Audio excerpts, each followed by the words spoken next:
Method को English से बोलते हैं क्वाड्रेटिक इक्वेशन। ये दी है रूट्स, मूल मीन्स द रूट्स अल्फा और बीटा। तो वैल्यू किसकी बतानी, देखो alpha Q plus beta Q. देखो कोई भी इक्वेशन इस रूप में होती है क्वाड्रेटिक इक्वेशन मीन्स द्विघात समीकरण a x square plus b x plus c. देखो यहाँ पे मूलों का योगफल मीन्स सम ऑफ रूट्स क्या होता है alpha plus beta minus coefficient of x upon x square. Alpha plus b का फॉर्मूला देखो क्या होता है माइनस बी अपॉन ए, इसी को बोला देखो माइनस का एक्स का कोफिशिएंट अपॉन एक्स स्क्वायर का गुणांक या कोफिशिएंट। मूलों का गुणनफल कांस्टेंट अचर पद means constant upon x square गुणांक सी अपॉन ए। देखो a cube plus b cube पूछा है यहाँ पे, तो ये देखो पहले आपको ए प्लस बी का होल क्यू का आना चाहिए, ये होता देखो a cube plus b cube का ए प्लस बी का whole cube minus 3ab bracket a plus b. देखो ऐसे नहीं करना, अल्फा ए प्लस बी का होल क्यू का क्या होता है a cube plus b cube plus 3ab bracket में ए प्लस बी। जब ए प्लस का था उस साइड जाएगा माइनस का, तो इसका फॉर्मूला याद करना ए प्लस बी का whole a cube plus b cube plus 3ab bracket में 3ab plus 3ab into bracket में ए प्लस बी। देखो अल्फा प्लस बीटा की वैल्यू क्या रख लोगे माइनस बी अपॉन ए का होल क्यू माइनस 3 ऐसे।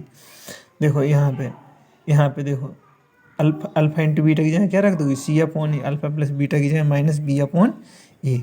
देखो अगर पावर इवन रहती विषम रहती, पावर अगर विषम रहती तो वैल्यू नेगेटिव आती है, अगर यही इवन रहती सम रहती तो वैल्यू किस में आती है प्लस में। देखो minus minus plus c b upon a square, a cube LCM आ जाएगा। देखो छोटा बड़े में एलसीएम क्या आता बड़ा आता, तो ए क्यू का डिवाइड आप इसमें दोगे वन का इसमें करोगे यही आए, ए स्क्वायर का इसमें दोगे कितनी बार जाएगा ए बार, ए का मल्टीपल इसमें करोगे तो क्या हो जाएगा 3abc। तो बस यही क्या हो जाएगा आपका वैल्यू हो जाएगी।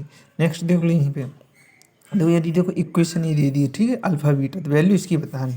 देखो क्वाड्रेटिक इक्वेशन सबसे होती क्या है a x square plus b x plus c, sum of roots निकालते हो और प्रोडक्ट ऑफ रूट्स योगफल और गुणनफल। देखो योगफल क्या होता है माइनस बी अपॉन ए, उसी को बोल दो माइनस एक्स का कोफिशिएंट अपॉन एक्स स्क्वायर का कोफिशिएंट। देखो एक्स का क्या है माइनस एक्स का बी और एक्स स्क्वायर का क्या है ए और कांस्टेंट सी अपॉन ए। देखो इसकी वैल्यू उनका एलसीएम क्या जाता है अल्फा बीटा, बीटा का डिवाइड इसमें दिया तो अल्फा का अल्फा स्क्वायर, जैसे अल्फा का इसमें दिया तो बीटा, बीटा का बीटा स्क्वायर। देखो ए प्लस बी का होल स्क्वायर आना चाहिए, क्या होता है alpha square plus beta square plus 2 alpha beta. देखो इसकी वैल्यू बतानी, तो ये प्लस का 2 अल्फा बीटा इस साइड आएगा किसका हो जाएगा माइनस का। देखो अल्फा प्लस बीटा की वैल्यू क्या रख दी माइनस बी अपॉन ए का होल स्क्वायर माइनस 2 ऐसी, अल्फा बीटा की जगह क्या रख दिया सी अपॉन ए। देखो यहाँ पे स्क्वायर कर दिया। देखो अगर वैल्यू इवन रहती सम रहती तो प्लस में निकलती, अगर पावर घात ऑड रहती तो वैल्यू किस में आती माइनस में। यहाँ पे देखो ए स्क्वायर ए में एलसीएम क्या आएगा यहाँ पे, देखो यहाँ ए हम बताएं जरा करके। देखो यहाँ पे ए वाला स्टेप, देखो ए स्क्वायर ए में एलसीएम क्या आ जाएगा ए स्क्वायर का ए में दो तो वन का में दो बी स्क्वायर, ए का ए स्क्वायर में दिया डिवाइड, तो देखो कि ए बार गया ए का इसमें करोगे तो माइनस का 2c ए होल अपॉन सी अपॉन। देखो अब कैसे होता दूर दूर, देखो दूर दूर के लिए बड़ा ब्रैकेट, पास पास के लिए मिडिल ब्रैकेट, बीच का ब्रैकेट, तो b square minus 2c upon a upon क्या होता ए स्क्वायर।